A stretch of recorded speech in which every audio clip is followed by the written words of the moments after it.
Episode start होता है एक लड़की से जिसका नाम लैन होता है और वो खूब तैयार हो रही होती है क्योंकि उसका हस्बैंड 3 महीने बाद एक बिजनेस ट्रिप से अपने कंट्री वापस आ रहा होता है।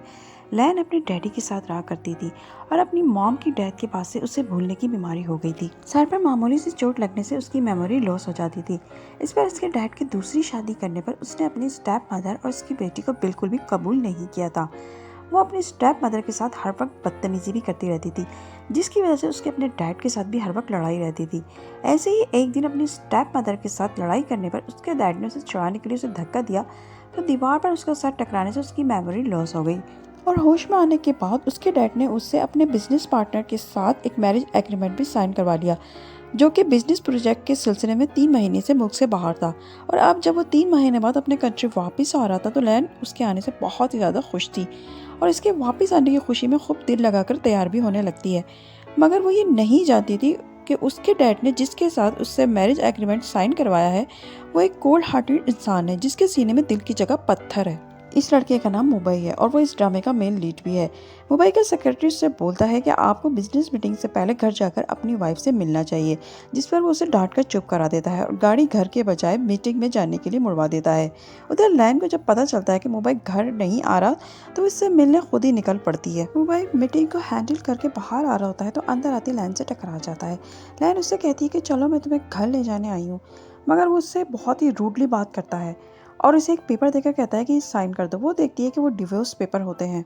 वो इससे रिक्वेस्ट करती है कि वो उसे डिवोर्स ना दे और इसके पीछे भागने लगती है कि अचानक से उसका पैर मुड़ जाता है और वो नीचे गिर जाती है और इसका सर दीवार में लगने की वजह से उसकी खोई हुई मेमोरी वापस आ जाती है और इसे पिछला सब कुछ याद आने लगता है कि किस तरह उसके फादर उसकी स्टेप मदर की वजह से उससे फाइट किया करते थे और इन्हीं की वजह से गिरने से वो पहले भी अपनी मेमोरी लॉस कर चुकी है। मुंबई का सेक्रेटरी उसे मैडम के गिरने का बताता है तो वो उसे हॉस्पिटल में ले जाने का बोलकर वहाँ से चला जाता है। नेक्स्ट सीन में हम देखते हैं कि मुंबई अपने सेक्रेटरी से लैन के बारे में पूछता है तो वो उसे बताता है कि उसे हॉस्पिटल से डिस्चार्ज कर दिया गया है और अब उन्होंने आपसे डिवोर्स का मुतालबा किया है। ये सुनकर वो चौंक जाता है और उसे कल रात वाली वो लैन याद आ जाती है जो उससे कह रही थी कि वो उसके बगैर नहीं रह सकती और उसे डिवोर्स ना देने की रिक्वेस्ट कर रही थी।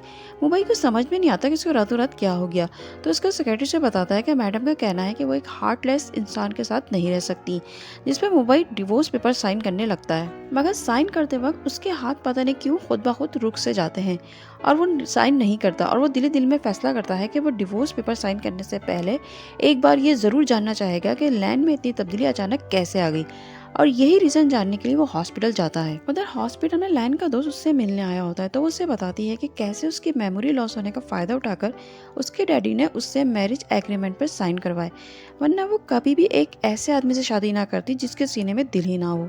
फिर वो उससे उसके आगे का प्लान का पूछता है तो वो बताती है कि फ़िलहाल तो उसका बस एक ही प्लान है, अपनी स्टेप मदर और उसकी बेटी को अपने घर से और अपने डैड की ज़िंदगी से निकालना। इतने में मुंबई भी हॉस्पिटल पहुंच जाता है और गेट पे खड़ा होकर उनकी बातें सुनने की कोशिश करने लगता है।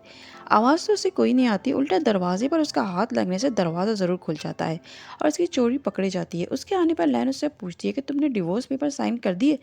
तो वो कहता है कि अब मैं समझा कि तुम्हें डिवोर्स की इतनी जल्दी इसीलिए है ना, ताकि तुम इस लड़के के साथ रह सको।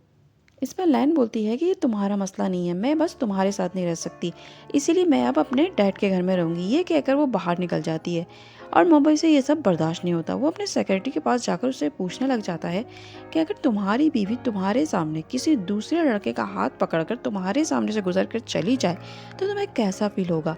इस पर उसका सेक्रेटरी कहता है कि बॉस, ये तो आपकी अपनी दिली ख्वाहिश थी ना कि मैडम से डिवोर्स लेना, और अब जबकि आपकी ये ख्वाहिश पूरी होने जा रही है तो आपको ये बेचैनी क्यों।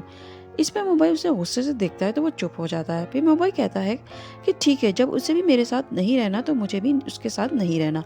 ये कहकर वो उससे फिर से डिवोर्स पेपर मांगता है और फिर जैसे ही वो साइन करने लगता है उसका हाथ फिर से रुक जाता है और उसे ऐसा फील होता है जैसे लैन उसके बराबर में बैठी हो और वो फिर से साइन नहीं कर पाता और इसका हाथ फिर से रुक जाता है। इतने में उसके मोबाइल पर घर से उसके गार्ड का फोन आता है कि मैडम अपना सामान लेकर घर से जा रही हैं, आप जल्दी से आ जाएं।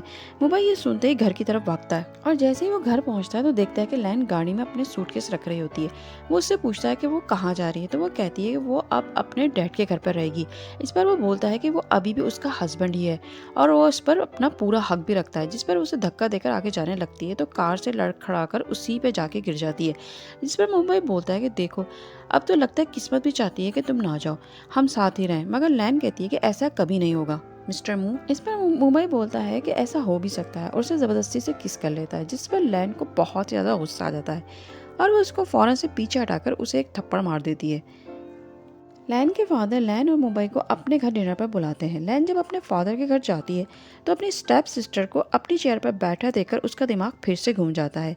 असल में उसे ऐसा लगता था कि उसकी स्टेप मदर ने उसकी मम्मी की जगह ले ली है और इसकी स्टेप सिस्टर ने उसकी जगह ले ली है। ये देखते ही वो जाती वहाँ पर बदतमीज़ी करने लग जाती है और अपनी सिस्टर पर तंज भी करने लग जाती है और इसी दौरान अपनी सिस्टर के मुंह पे पानी भी फेंक देती है। और ये देखते ही उसके डैडी को भी गुस्सा आ जाता है। इतने में वहाँ मुंबई भी डिनर के लिए आ जाता है तो लैन के डैड गुस्से में आकर लैन के ऊपर गिलास दे मारते हैं, मगर मुंबई दरमियान में आकर गिलास को कैच कर लेता है और लैन को बचा लेता है।